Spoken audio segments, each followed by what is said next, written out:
Okay. 1992 second baby gender అవి చెప్పనండి. అది మాత్రం అది నిషిద్ధం. అది డాక్టర్సే చెప్పడం లేదు. అట్లాంటివి అడగద్దండి. అవి సృష్టి విరుద్ధాలు. అవి భగవంతుడు ఎవరినిస్తే వాళ్ళని తీసుకోవాలి మనం. అంతేగాని జెండరు ఎట్లా ఉంటుంది, ఏమి అలాంటివన్నీ అడగకూడదసలు. ఇక్కడ అడగకూడదు. మేము చెప్పకూడదు కూడా. మేము చెప్పము. ఓకేనా? వేరే క్వెషన్ అడగండి ఇంకా. వేరే ఏదైనా క్వెషన్ మీరు పే చేశారు కాబట్టి వేరే క్వెషన్ అడగండి.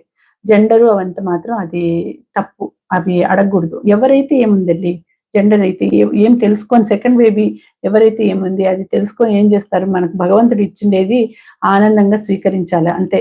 మనకు అలా ఇలా అని అయ్యో ఎవరు ఏమి వద్దు, ఆలోచన వద్దు అట్లంతా. మీకు ఎవరైనా సరే మీకు వాళ్ళు మీ పిల్లలండి. మీ పిల్లల్ని మీరు ఆనందంగా, సంతోషంగా తీసుకోవాలంతే. ఎవరైతే ఏముంది. సో, అది మాత్రం నేను చెప్పనండి. వేరే క్వెషన్ పెట్టండి మీరు. ఓకే.